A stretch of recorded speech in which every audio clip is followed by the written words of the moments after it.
They actually thought a $50,000 wall of chemically treated pine would keep me off the dirt my family has bled into for 3 generations.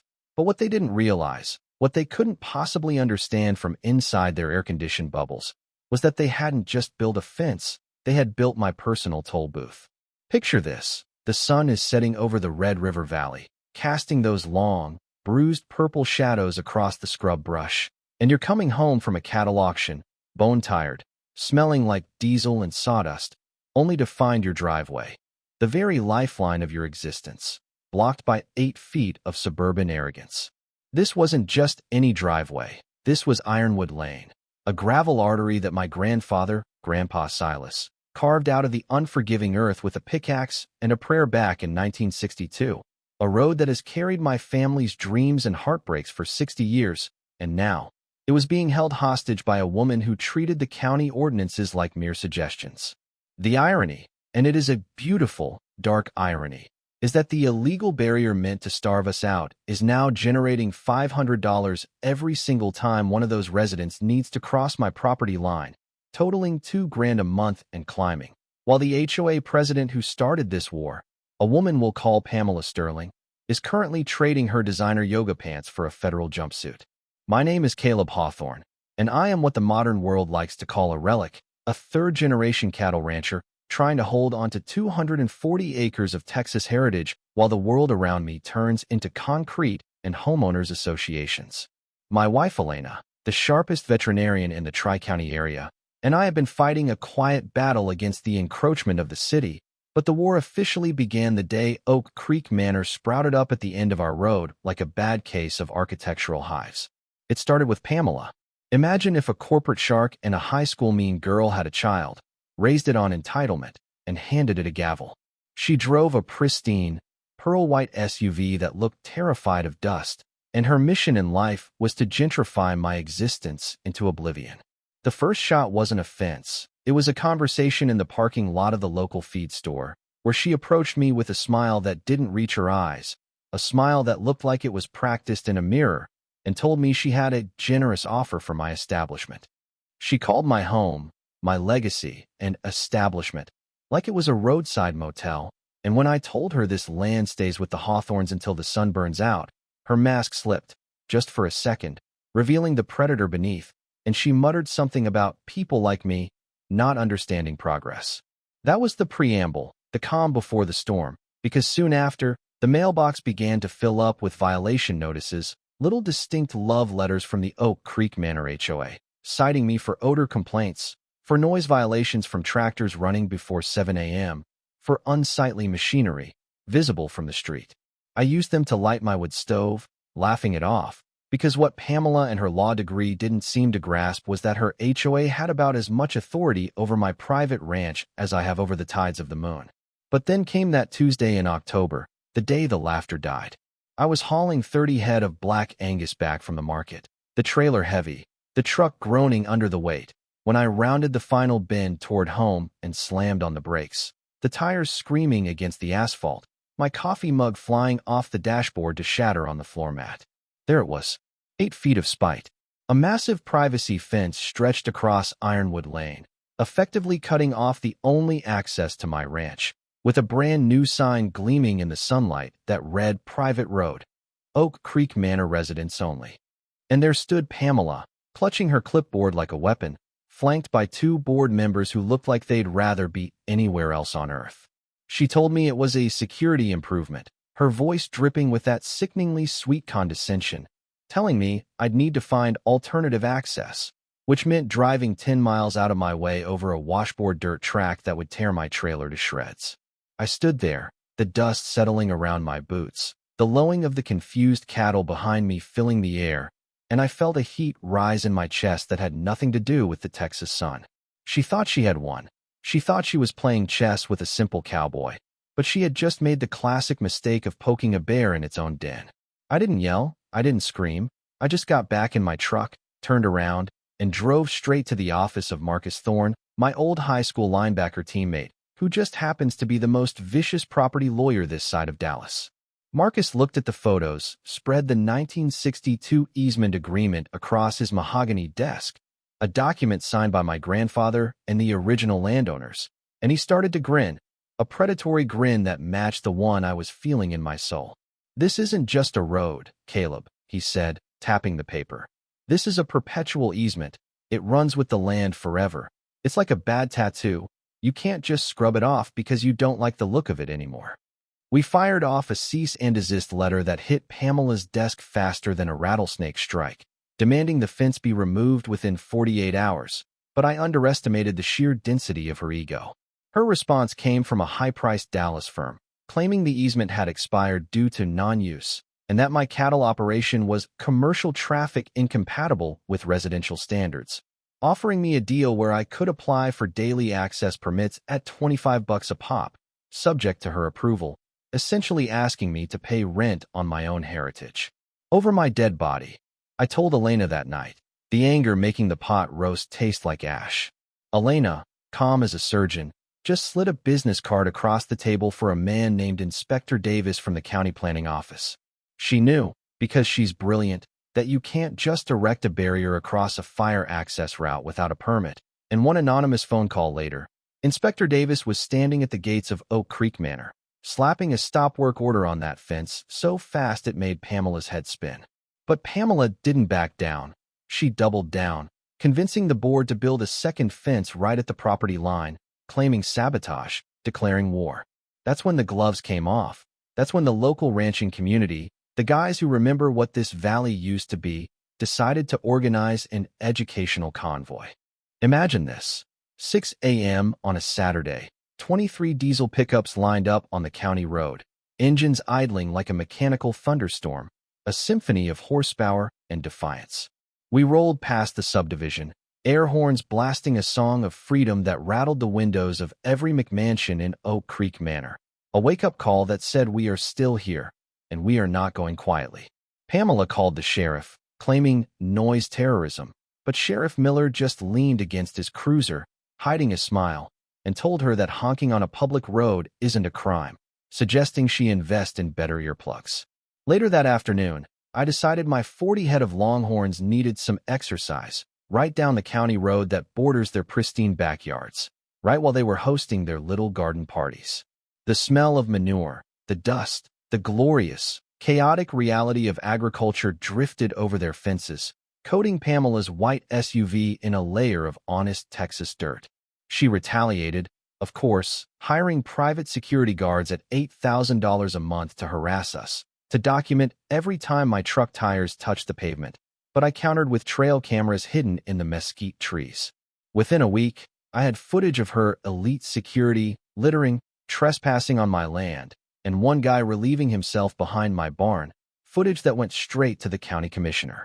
But the real turning point, the moment the tide began to shift, was when Marcus discovered that Pamela had broken the open meeting law, spending thousands of HOA dollars on this vendetta without the required 72-hour notice to the residents. We were sitting on my porch, watching the fireflies dance, when Marcus told me, "She thinks she's fighting a property dispute, Caleb, but she's actually committing corporate suicide, and we are going to hand her the rope." The war for Ironwood Lane had moved from the gravel road to the suffocating aisles of the county courthouse, and while Pamela Sterling thought she was drowning me in paperwork, she didn't realize she was actually giving my wife, Elena, the ammunition on to bury her. You see, Elena isn't just a veterinarian who can stitch up a horse in a thunderstorm. She's a researcher with the focus of a forensic accountant, and while I was dealing with the physical barricades, she was digging into the ghosts of the past. We spent days in the basement of the Red River County Clerk's office, a room that smelled of mildew and forgotten promises, sifting through ledgers that hadn't seen the light of day since the Cold War. It was Elena who found it, a faded, coffee-stained document from 1967 attached to the original deed of our ranch. My grandfather, Grandpa Silas, hadn't just built that road with sweat. He had utilized a federal agricultural improvement grant. This wasn't just a loan. It was a federal contract with ironclad strings attached, specifically stating that the road must remain open for agricultural access in perpetuity.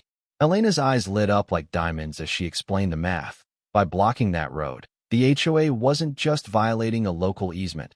They were violating the terms of a federal grant, triggering a repayment clause that, adjusted for inflation and 50 years of compounding interest, amounted to nearly $340,000.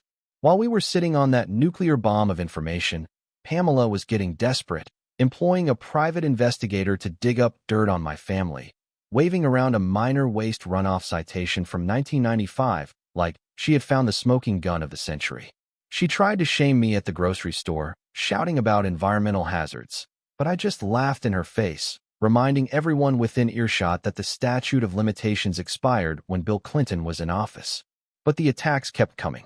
She leveraged her connections to get the county tax assessor, a golf buddy of hers named Mr. Thorne, no relation to my lawyer, to reevaluate my property taxes, hiking my bill from $4,000 to over $18,000 overnight, claiming my road was now commercial.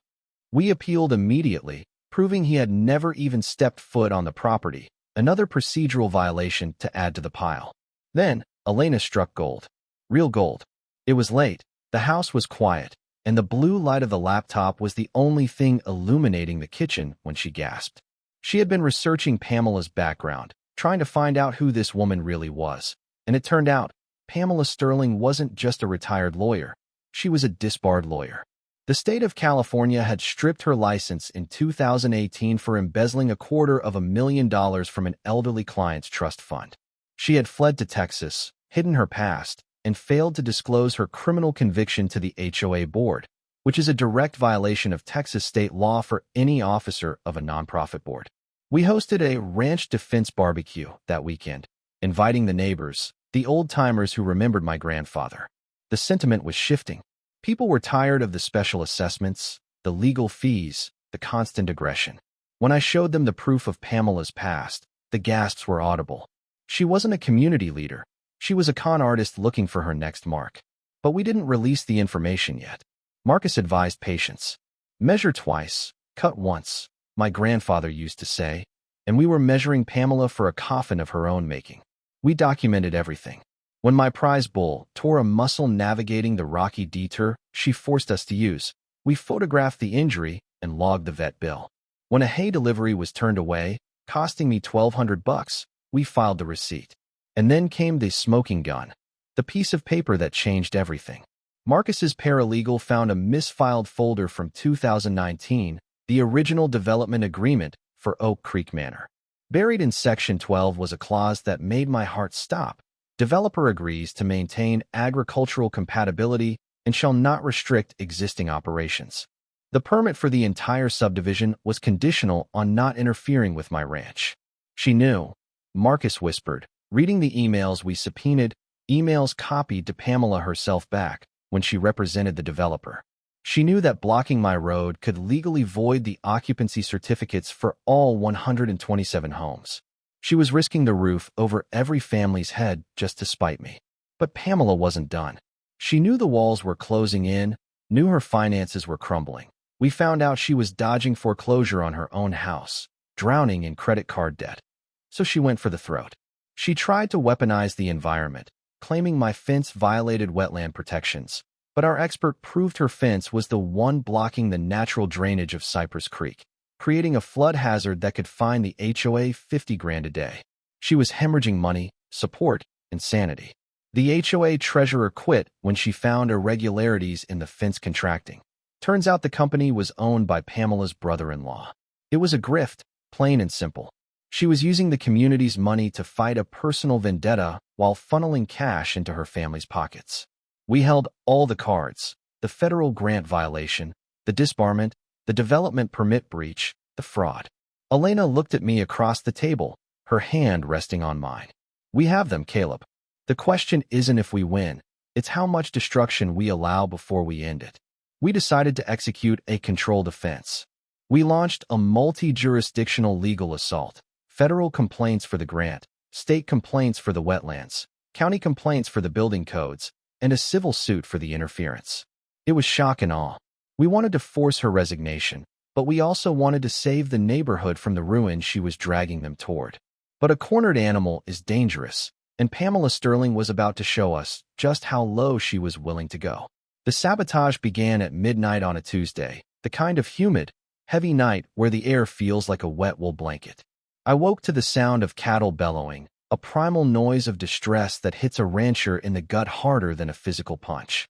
I ran out in my boots and underwear, flashlight cutting through the dark, to find the water troughs drained dry and the main supply lines slashed. 30 head of cattle were panicked, thirsty, and confused. I checked the new infrared trail cameras immediately. The footage was crystal clear, a figure in dark clothing, wielding bolt cutters, hacking away at my livelihood. And when Sheriff Miller arrived at dawn to dust the abandoned tool for prints, the match was instantaneous. They belonged to Pamela Sterling.